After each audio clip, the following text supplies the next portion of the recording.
मेरा मान तिरंगा है, मेरी आन तिरंगा है, मेरे दिल में बसता है, मेरी जान तिरंगा है। 26 जनवरी निश्चित तौर पर हम सब भारतवासियों के लिए ये जो गणतंत्र दिवस है, ये एक सिर्फ और सिर्फ उत्सव नहीं है, बल्कि हम लोगों की आन बान शान है। जब हमारे हाथों में तिरंगा होता है और उस तिरंगे को हम जब लहराते हैं, फहराते हैं, तो हमारा रोम रोम प्रफुल्लित हो उठता है, आनंदित हो उठता है और वो कुर्बानियां याद आ जाती हैं जो इस तिरंगे की आजादी के लिए हमारे पूर्वजों ने कुर्बानियां दी हैं। निश्चित इसमें मेरा और आपका, शायद कुछ लोगों का जो अभी भी है उनका कुछ न कुछ त्याग रहा होगा, पर हमारे पूर्वजों का तो त्याग, हम सभी के पूर्वजों का त्याग है। इस आजादी को संभाल के रखना है, इस आजादी को बचा के रखना है और इस जश्न को, इस उत्सव को, इस महोत्सव को ऐसे मनाना है जिससे लगे कि हमारे पूर्वज भी हमें देखकर गौरवान्वित हों। एक बात और कहना चाहूंगा, 26 जनवरी जिस दिन हमारे राष्ट्र के प्रथम राष्ट्रपति ने शपथ ली और संविधान लागू किया गया, तब से लेके आज तक हम जहां तक पहुंचे हैं, हमारे रास्ते, हमारी मंजिल उससे कई गुना आगे है। हमें फिर उस मंजिल को पाना है और अपने देश को विश्व गुरु बनाना है। सबसे पहले इस रिपब्लिक डे की आप सभी को बहुत बहुत शुभकामनाएं, गणतंत्रता दिवस की बहुत बहुत शुभकामनाएं। परंतु झंडा फहराते समय एक बात याद रखना, अपने बच्चों को भी बताना, जानते हो क्या, कि इस स्वतंत्रता को पाने के लिए, इस दिवस में प्रवेश पाने के लिए हमारे पूर्वजों ने बहुत कुर्बानियां दी हैं।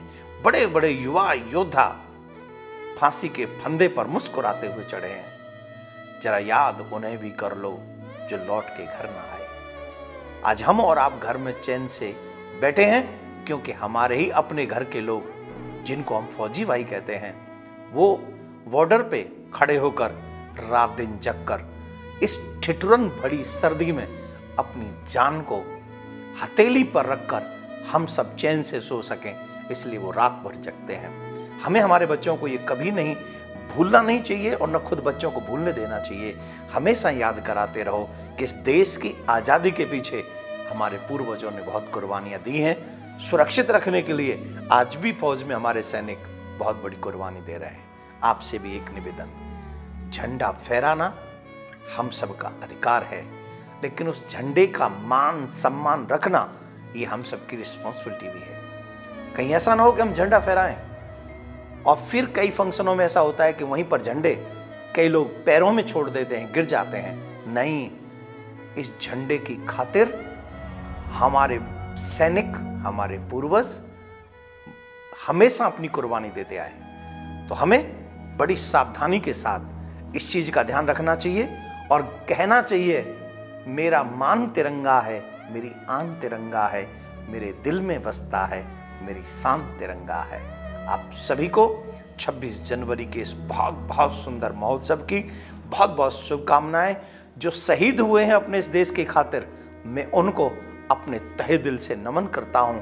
परम पिता परमात्मा से प्रार्थना करता हूं, हे गोविंद, गीता के वचनों को सत्य कर और उनको अपने ही धाम में, अपने ही चरणों में स्थान दे और हर भारतीय माँ को ऐसी कोख दे जिस कोख से जन्म लेने वाला प्रत्येक भारतीय अपने देश के लिए मर मिटने की सौगंध खाता हो और मर मिटने के लिए तैयार रहो।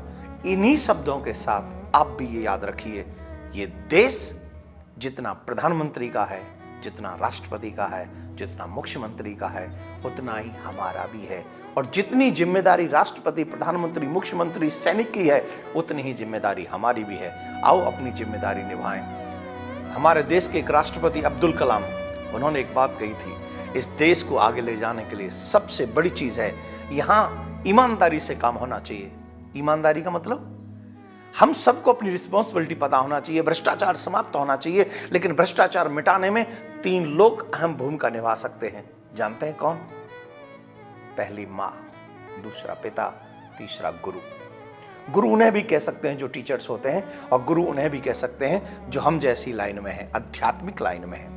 माता, पिता और गुरु, ये तीनों के तीनों अगर बच्चे को समझा दें कि बेईमानी करोगे तो तुम्हारा देश कमजोर हो जाएगा, ईमानदारी रखोगे तो तुम्हारा देश आगे बढ़ेगा, यही चीज, यही शिक्षा, यही पाठ माँ को पढ़ाना चाहिए बच्चे को, यही चीज, यही शिक्षा पिता को पढ़ानी चाहिए अपने बच्चे को, और यही चीज प्रत्येक गुरु को सिखानी चाहिए अपने बच्चे को। सिखाएं भी और अपने कर्म से एग्जाम्पल भी प्रस्तुत करें, तो निश्चित तौर पर हमारे देश से ये बीमारी समाप्त होगी और हमारा देश पुनः हम लोग आगे बढ़ेंगे, और विश्व गुरु बनने की क्षमता हमारे देश में तो हमेशा से थी, अभी भी है, आगे भी रहेगी। जस्ट कुछ नीड है तो वो ये, जरूरत है तो ये कि हम अपने देश के तमाम उन बाल गोपालों को, बच्चों को देशभक्ति और देश को आगे बढ़ाने की शक्ति प्रदान कर सकें। इन्हीं शब्दों के साथ जय हिंद, जय भारत, वंदे मातरम।